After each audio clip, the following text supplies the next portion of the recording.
mean, yeah, the very, very strong impact and first motive for me to move into dance for hours was the music. And in our living room, and I would be just dancing for hours and forever.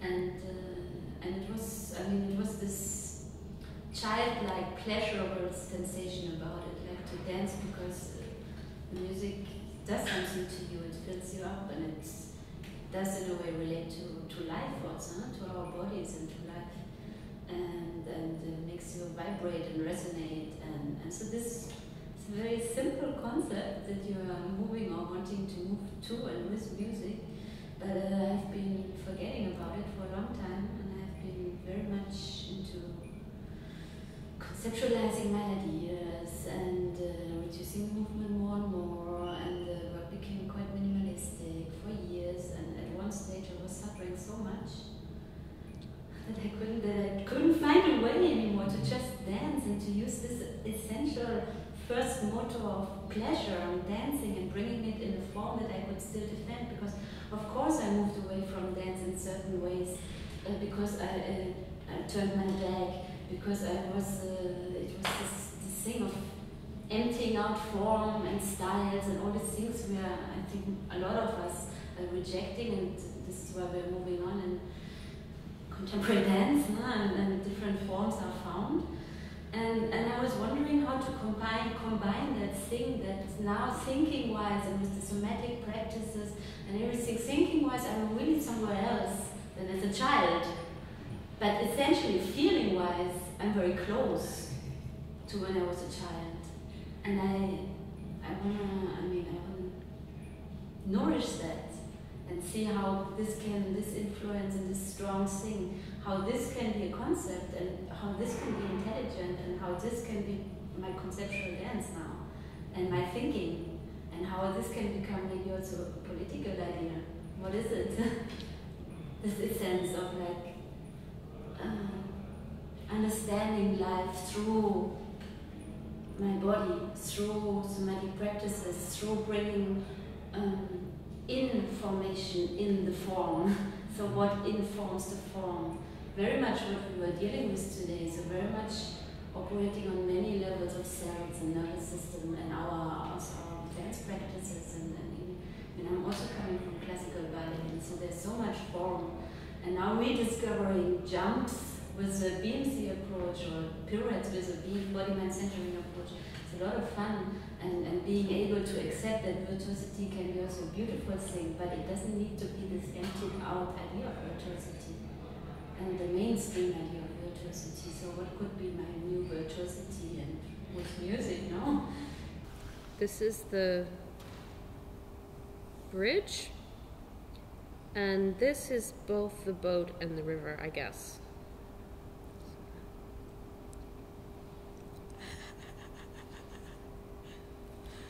I love that.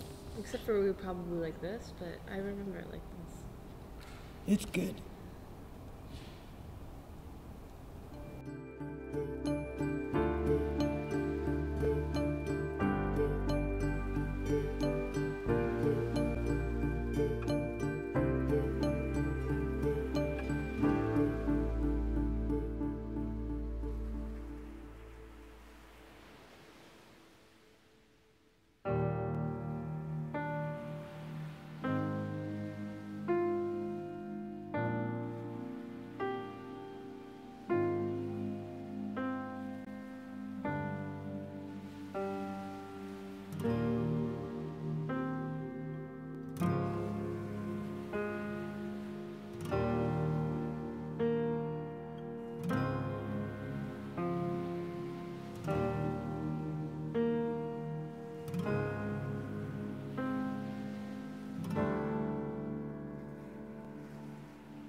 Ma première expérience avec la danse, je crois, remonte à l'époque où j'avais entre 8 et 9 ans. Et ce qui se passe face à la télévision avec, je crois, un film, et je ne sais pas quel film exactement, avec Jane Kelly et Fred Astaire. Et c'est les deux figures. Et je connaissais rien de la danse avant d'avoir vu ce film. Et très attentif à la différence qu'il y avait entre eux de la manière dont ils touchaient le sol. Ces deux qualités de rapport au sol complètement différents, entre Fred Astaire qui glisse littéralement sur le sol et Jane Kelly qui tape le sol. Et cet écart-là, dans ce film, je ne sais plus lequel c'était, où il faisait comme un battles, comme une compétition entre les deux, je n'arrivais pas à choisir lequel j'aimais le plus.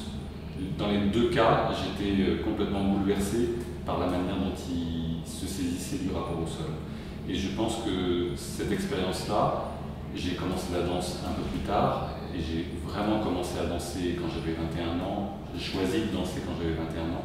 Et je pense que jusqu'alors, ça ne me quitte pas de comprendre quel rapport et quelle multiplicité de possibilités on a avec le sol et la manière dont on le touche. Que de toucher le sol définit entièrement la totalité du mouvement et le rapport au monde.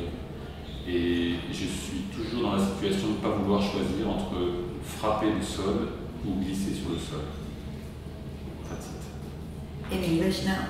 In English, my first relation with dance, it was when I was between 8 and 9, and it's in front of the TV. It's, I don't know, in December when you see a musical comedy on TV, and it's a movie with Jane Kelly and Fred Astaire, and I'm totally obsessed with how they touch the floor differently, how Fred Astaire slide on the floor, and how Jane Kelly tape the floor. And I'm a bit disappointed because it's a battle, it's kind of battles, and I can't really decide what I prefer because the two way is so incredible.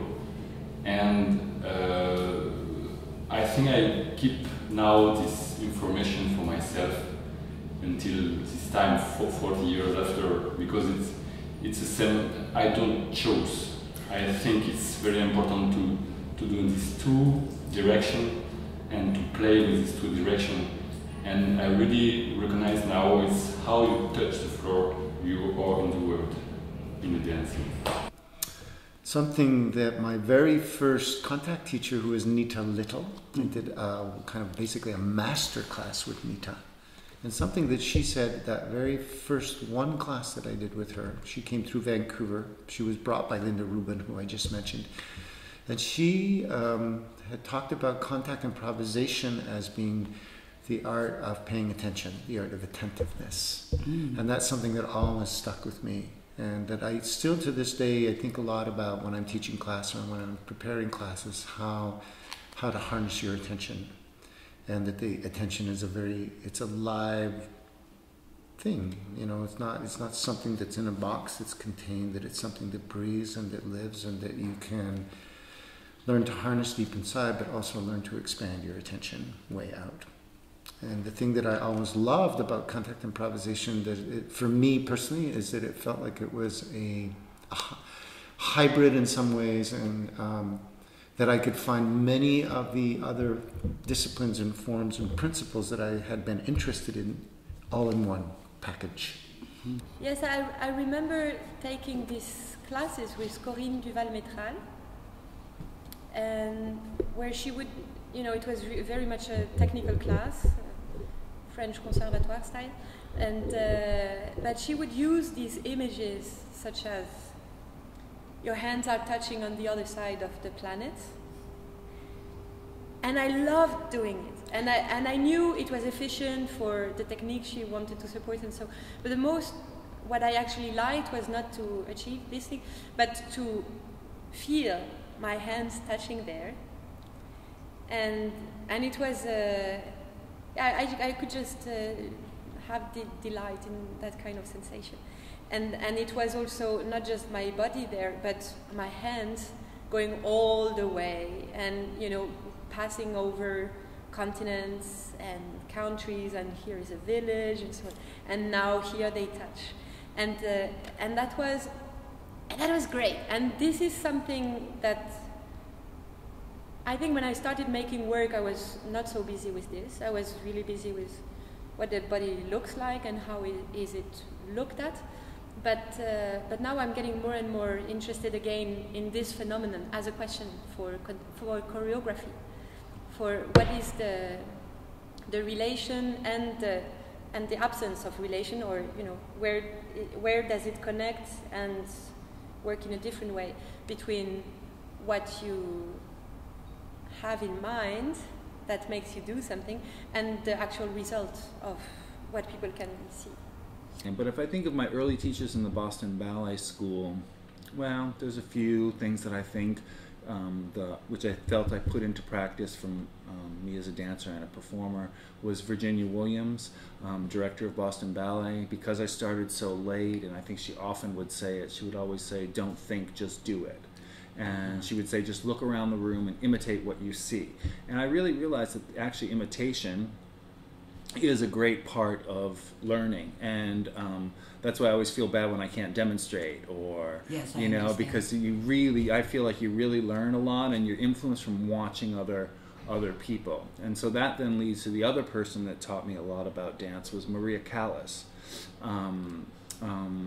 I really got into her music and her singing, and then read some interviews, and she had said at one point that she learns from everybody, even the bad students. She was a student, she would watch everybody because you learn what not to do, which Virginia Williams would also do that in her classes. She would make you do things bad, like you do like tendu, and then sickle your foot and then go back, and she'd say, so you know what not to do.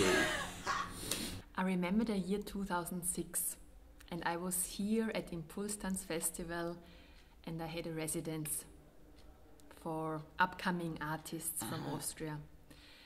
And I had the possibility to choose one coach or somebody I could ask to visit my rehearsals, or I can share my artistic questions.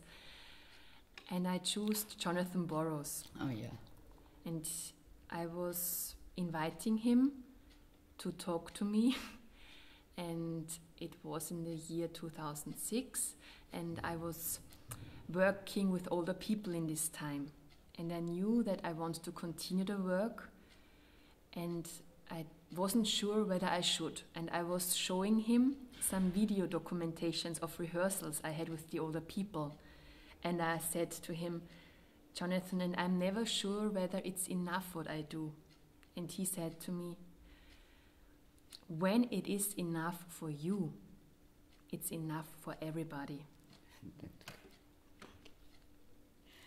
And so you still think about that and use that in your practice? So in my practice, and this sentence is still in my head, and I'm always thinking or questioning this enough question, and I really try to listen to myself, and when it's enough for me, I now start to trust it more.